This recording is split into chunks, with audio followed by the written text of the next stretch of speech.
something from him about what is right. Apparently, Matthew has invited tax collectors and sinners to his home so that they can listen to Jesus and receive spiritual healing, for there were many of them who were following him. Mark 2:15. Jesus wants to help them to attain a healthy relationship with God. Unlike the self-righteous Pharisees, Jesus does not despise such ones. He is moved with compassion and mercy. He can serve as a spiritual physician to all who are spiritually ill. Jesus shows mercy toward tax collectors and sinners, not to condone their sins, but to show tender feelings similar to those that he displayed toward the physically ill. Recall, for example, when he compassionately touched the leper, saying, "I want to be made clean." Matthew 8:3. Should we not cultivate the same merciful view and help those in need, especially by assisting them in a spiritual way? Matthew is called Matthew 9:13. Mark 2:13-17. Luke 5:27-32. What is Matthew doing when Jesus sees him? Why do other Jews despise tax collectors? Why does Jesus associate with sinners? 68. Jesus calls Matthew, the tax collector Christ associates with sinners to help them. 27. John the Baptist has been in prison since some time after Jesus attended the Passover of 30 CE. John wanted his disciples to become followers of Jesus, but not all of them have done so in the months following John's imprisonment. Now, as the Passover of 31 CE approaches, some of John's disciples come to Jesus and ask, "Why do we and the Pharisees practice fasting, but your disciples do not fast?" Matthew 9:14. The Pharisees practice fasting as a religious ritual. Later, Jesus even uses an illustration in which one Pharisee self-righteously prays, "O God, I thank you that I am not like everyone else. I fast twice a week." Luke 18:11-12. John's disciples may similarly have been fasting as a custom, or they may have been fasting to mourn John's imprisonment. Observers also wonder why Jesus' disciples do not fast, perhaps joining in an expression of grief over what has been done to John. Jesus answers using an example. The friends of the bridegroom have no reason to mourn as long as the bridegroom is with them, do they? But days will come when the bridegroom will be taken away from them, and then they will fast. Matthew 9:15. John himself spoke of Jesus as a bridegroom. John 3:28-29. Accordingly, while Jesus is present, Jesus' disciples do not fast. Later, when Jesus dies, his disciples will mourn and have no desire to eat. What a change, though, when he is resurrected. Then they will have no further cause for mournful fasting. Next, Jesus gives these two illustrations. Nobody sews a patch of unshrunk cloth on an old outer garment, for the new piece pulls away from the garment and the tear becomes worse. Nor do people put new wine into old wineskins. If they do, then the wineskins burst and the wine spills out and the wineskins are ruined. But people put new wine into new wineskins. Matthew 9:16-17. What is Jesus' point? Jesus is helping the disciples of John the Baptist to appreciate that no one should expect Jesus' followers to conform to the old practices of Judaism, such as ritual fasting. He did not come to patch up and prolong an old, worn-out way of worship, a whole system of worship that was ready to be discarded. The worship that Jesus is encouraging is not one that conforms to the Judaism of the day with its traditions of man. No, he is not trying to put a new patch on an old garment or new wine into a stiff, old wineskin. Why do Jesus' disciples not fast? Matthew 9:14-17. Mark 2:18-22. Luke 5:33-39. Illustrations about fasting. Jesus used an illustration that many listeners could easily picture. Sewing. If someone sewed a piece of new, unshrunk cloth onto a used garment or old cloth, what would happen? When the garment is washed, the new patch would shrink some and pull away from the old cloth, ripping it. Similarly, wine was sometimes stored in bottles made from animal skins. Over time, the skin would harden and lose its elasticity. To put new wine into such a bottle was risky.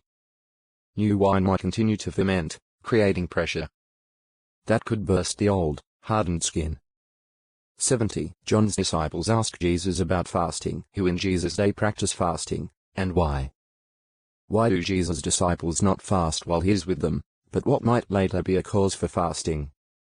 What is the meaning of the illustrations that Jesus relates about a new patch and new wine? 28:71 Jesus has accomplished a lot during his great ministry in Galilee.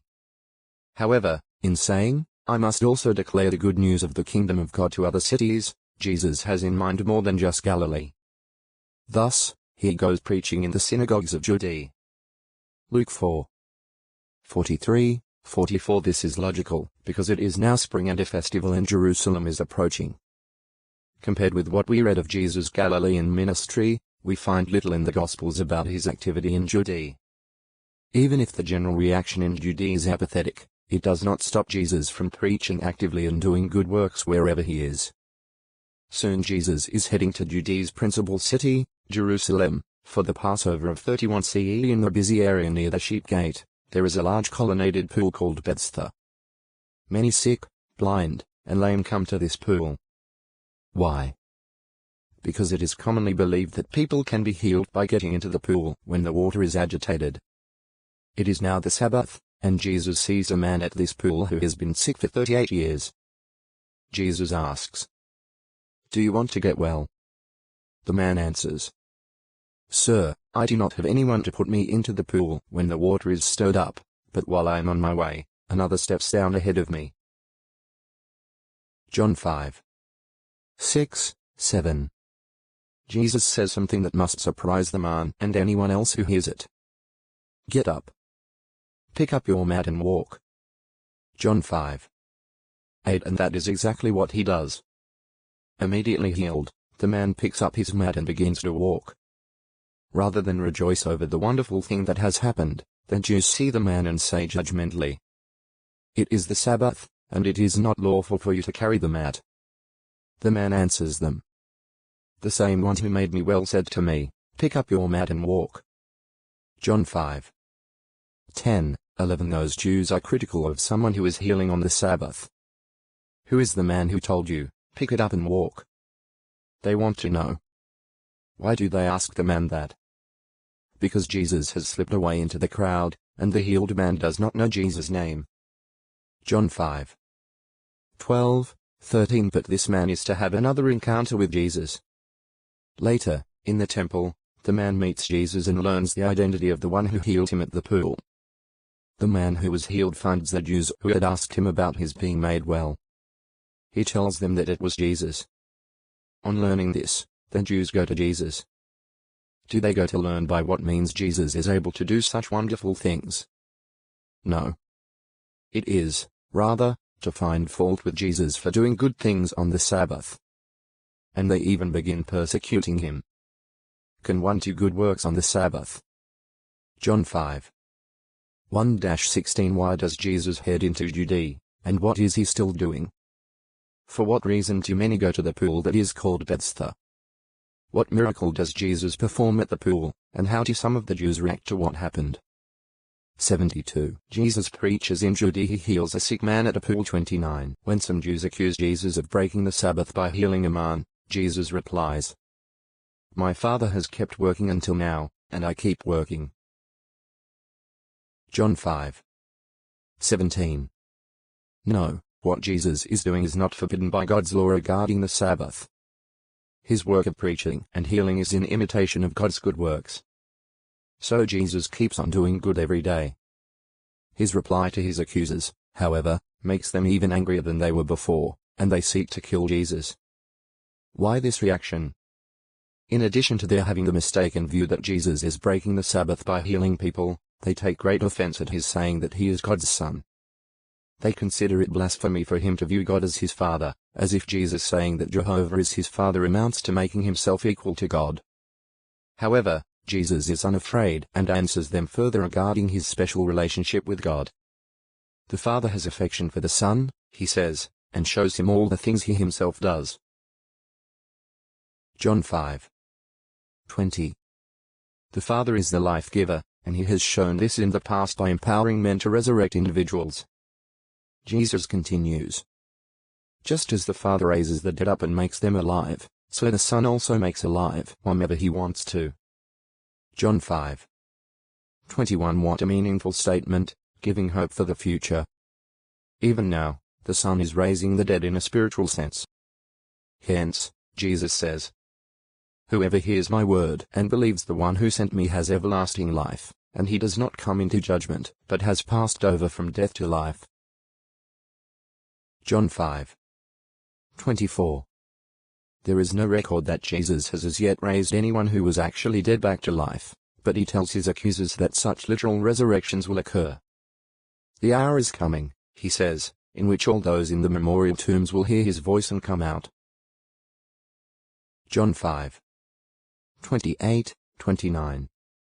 As extraordinary as Jesus' role is, he makes it clear that he is subordinate to God, stating, "I cannot do a single thing of my own initiative. I seek, not my own will, but the will of him who sent me."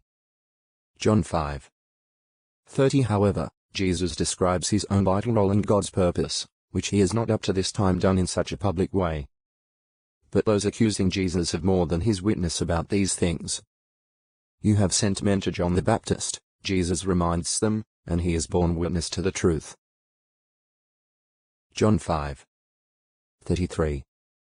Jesus' accusers might well have heard that about 2 years earlier, John had told Jewish religious leaders about the one coming after him, who was termed the prophet and the Christ.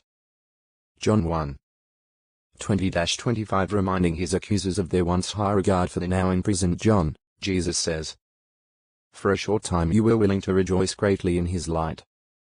John 5:35. Yet he provides an even greater witness than John the Baptist. "These works that I am doing, including the healing that he had just performed, bear witness that the Father sent me." Besides that, Jesus continues, "The Father who sent me has himself borne witness about me." John 5:36-37. For example, God bore witness about Jesus at his baptism. Matthew 3:17. Really, those accusing Jesus have no excuse for rejecting him. The scriptures that they claim to be searching testify about him. "If you believed Moses, you would believe me," Jesus concludes, "for he wrote about me. But if you do not believe his writings, how will you believe what I say?" John 5:46-47. Jesus' relationship with his Father. John 5:17-47-74. God is Jesus' Father. Resurrection promised. Why is it not a violation of the Sabbath for Jesus to do good works on that day? How does Jesus describe his vital role in God's purpose? What witnesses provide proof that Jesus is God's Son? 30:75. Jesus and his disciples now travel northward toward Galilee. It is springtime, and in the fields there is grain on the stalks. Being hungry, the disciples pluck some heads of grain and eat. But the day is a Sabbath, and the Pharisees observe what they are doing. Recall that recently certain Jews in Jerusalem wanted to kill Jesus, accusing him of violating the Sabbath. Now the Pharisees bring an accusation based on the disciples' actions. "Look, your disciples are doing what is not lawful to do on the Sabbath." Matthew 12:2. The Pharisees claim that picking grain and rubbing it in the hands to it is harvesting and threshing. Exodus 34:21. Their strict interpretation of what constitutes work makes the Sabbath burdensome, whereas it was originally meant to be a joyous, spiritually upbuilding day. Jesus counters their wrong view with examples to show that Jehovah God never meant for his Sabbath law to be applied that way. One example Jesus gives is that of David and his men. When they were hungry, they stopped at the tabernacle and ate the loaves of presentation. Those loaves, which has already been removed from before Jehovah and replaced by fresh ones, were ordinarily reserved for the priests to eat. Yet, under the circumstances, David and his men were not condemned for eating them. Leviticus 24:5-9. 1 Samuel 21:1-6. As a second example, Jesus says, "Have you not read in the law that on the Sabbaths the plucking grain on the Sabbath?" Matthew 12:1-8. Mark 2:23-28. Luke 6:1-5. Priests in the temple violate the Sabbath and continue guiltless. What he means is that even on the Sabbath, The priests slaughter animals for sacrifice and do other work at the temple.